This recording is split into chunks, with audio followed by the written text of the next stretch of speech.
I'm going to cover this because I'm mad that that guy fucked up Yosemite history so badly. Right? Okay, so this is on the Ahwahnee. This is Discovery Yosemite National Park. The Ahwahnee Hotel Yosemite. Yeah, because they had to fucking rename it. That's a whole other. They might cover it. They had to. I can't even. There was a a company that took over and copyrighted all of the names of everything in Yosemite. They took it over and said they had to rename everything. But they did recently, I think, within the last few years, win the name back. So bullshit. It's a beautiful hotel, though. Look at it. Look at it. It's beautiful. The Ahwahnee Hotel, Yosemite, a place steeped in majestic history. Everywhere you look in Yosemite, you'll find history. Its granite cliffs are 130 million years old because it was formed out of basically volcanic activity in the area, and then the granite like hardened, and then glaciers came in and carved it out. So there's a lot of shit that went down, right? Its giant sequoias are roughly 3,000 years old. There's only, I think, two groves there. They probably, and is that a sea? It's supposed to be giant, right? Anyway, there are places that don the names of the great people that visited them, like Taft Point and the John Muir Trail and the Ansel Adams Wilderness, right? Nestled in the heart of Yosemite Valley is a place much younger than its neighboring cliffs and trees, but with no shortage of history of its own. The Ahwahnee Hotel, Yosemite, I don't think that's the actual type. Well, I don't know. Maybe they had to rename it that way. Is one of the area's many gems. Today, it's known for its astounding amenities, amazing architecture, and fabulous holiday festivities. They're talking about this like, basically every year at Christmas. They have this big giant feast, and it's hard to get in. It's hard to participate in this, but they have the like this amazing feast every year during the Christmas holidays. However, there is so much more to the Ahwahnee Hotel. There we go. That's what it's called, the Ahwahnee Hotel, than what meets the eye. The birth of the Ahwahnee Hotel in Yosemite. The Ahwahnee Hotel in Yosemite was born from necessity. Stephen T. Mather, an American conservationist and the first director of the National Park Service, was trying to find ways to increase support and funding for the young National Park Service. Keep in mind, this was a park that was established by Abraham Lincoln. Okay, so that's how far back we're looking. Yosemite was Mather's favorite park. His vision for Yosemite included upgrading the park's concession operations and accommodations. The solution was to build a first class hotel that would be open year round to attract individuals of wealth and influence to support the national parks. A first class hotel in a first class national park needed a first class architect, and Gilbert Stanley Underwood fit the bill.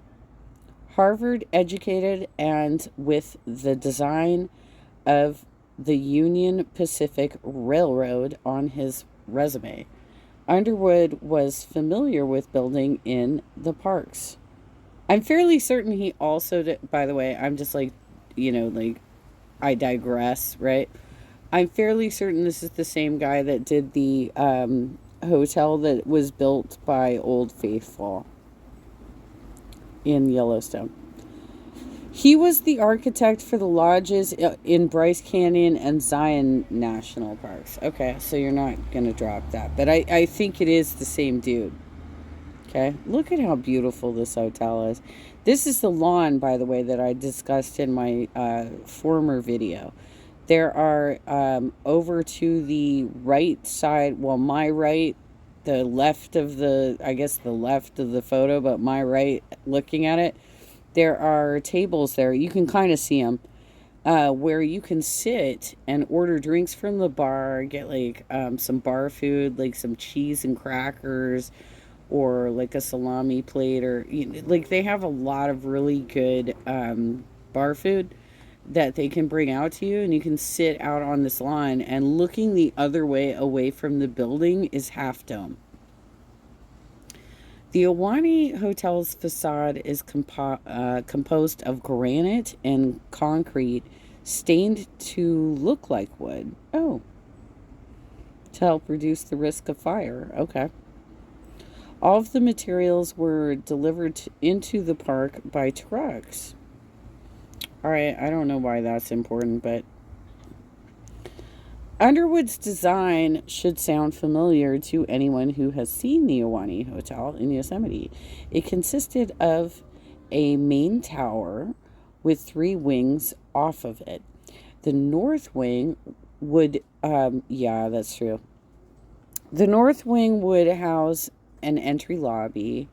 The south wing would be the site of the Grand Lounge, and the west wing would hold an enormous dining room.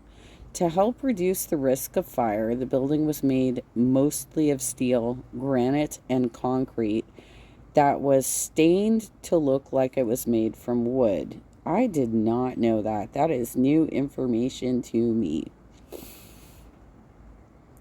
A hurdle that had to be cleared was where to get the building materials. Since the hotel was being built in a national park, nothing within the confines could be used in the construction since it was all protected under federal law. Thousands of tons of building materials, furnishings, and equipment had to, there's a missing word here, had to be brought to the site by trucks over primitive dirt roads. Oh, okay. See what I'm saying? This is a long ass time ago. An amazing task to be undertaken in 1926. I'm telling you straight up, I'm fairly certain it's older than that because it used to be it used to be a hospital. Designers chose to decorate the hotel in a Native American theme to honor the people that called Yosemite home for thousands of years before the likes of John Muir ever experienced it for himself. Ahwahnee, which means land of the gaping mouth, was the name the first residents gave to Yosemite Valley.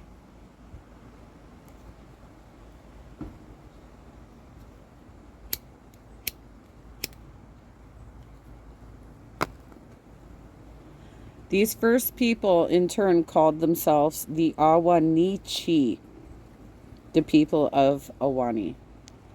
The ever-changing Ahwahnee Hotel in Yosemite. That's the dining room. It's fucking gorgeous. The window to the my right of the photo, that's the window that if you sit near there, you can see Yosemite Falls. The Ahwahnee Hotel in Yosemite opened for business on July 16th, 1927, and it nearly immediately began being renovated. In 1928, a roof garden and dance hall were remodeled into private quarters. A few years later, it was discovered that the Ahwahnee dining room's trusses were not strong enough to support the winter snowpack on the roof. Okay, yeah, I get that. And could potentially not stand up to earthquake stress. They were reinforced to better resemble the beautiful wood trusses. The Ahwahnee Hotel dining room is known for today And of course, better protect the dining. What are you like? Oh my God, fix your website. Website. The grammar is terrible on this website. And of course, better protect the dining room itself. Okay, all right. I can't even. Holy shit, who wrote this copy? Come on, y'all. In 1933, the Eldorado Dickens dining room was converted into the Eldorado Dickens bar. Oh, so the bar used to be the dining room? Okay. Following the repeal of prohibition, the bar was complete with a fake storefront and antiques to help capture the feel of the days of the gold rush. Today, the Eldorado Dickens Bar is now a luxurious. Oh, it's not even the same place. It's now a luxurious suite in the hotel.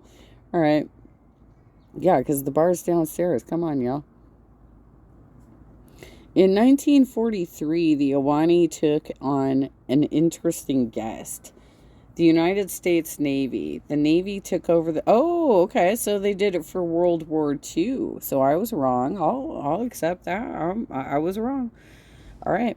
Okay. The Navy took over the building and used it as a convalescent hospital for those wounded during World War II and briefly renamed it the U.S. Naval Convalescent Hospital, Yosemite National Park, California. Like, why were you, like, it's World War II. Like, I mean, if you're going to convalesce somewhere, I would totally, that's where I'd want to go. For real. I would absolutely, like, if I'm being treated for something, I would absolutely want to go to this fabulous fucking hotel. Okay. All right. So I guess it happened later. I thought it was Civil War. The Navy repainted the hotel, turned chauffeur and maid rooms into guest rooms, and enclosed the porte cochere. After the Navy moved out of the Ahwahnee in the 1950s, the hotel was modernized over the next 3 decades. Fire escapes, fire suppression systems, and alarm systems were all added. Well, I should certainly fucking hope so. Right? The Ahwahnee's outdoor swimming pool was put into place during the time period as well. Yeah, it's kind of like right off to the side of the lawn. I've actually gotten to swim in that pool before because we had some friends that were staying there. It's a tiny little pool, but it's nice. It's all right. Honestly, you know what? Okay, so they apparently do a Thanksgiving dinner, but what is more well known in Yosemite for Thanksgiving is the dinner at the Wawona Hotel. The Ahwahnee Hotel is known more so for their Christmas dinner. Just saying. Just telling you straight up. The Ahwahnee's automatic elevators pictured. No. What do you mean this picture? He just gave us the menu for their Thanksgiving dinner, as well as the Grand Lounge.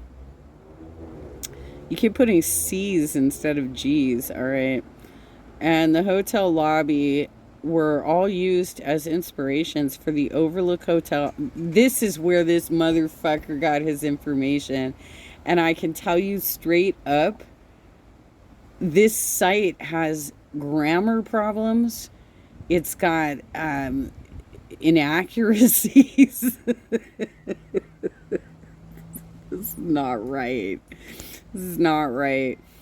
Stanley Kubrick found a beautiful fucking hotel in Colorado to do his movie, and I mean, it's possible that he stayed here once and might have been inspired, but it's literally not the inspiration for that movie because he found the perfect hotel, though it's much, much larger than the Ahwahnee Hotel.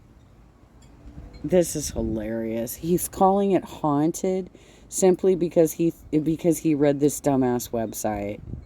Oh my god. All right. I think I'm done with this because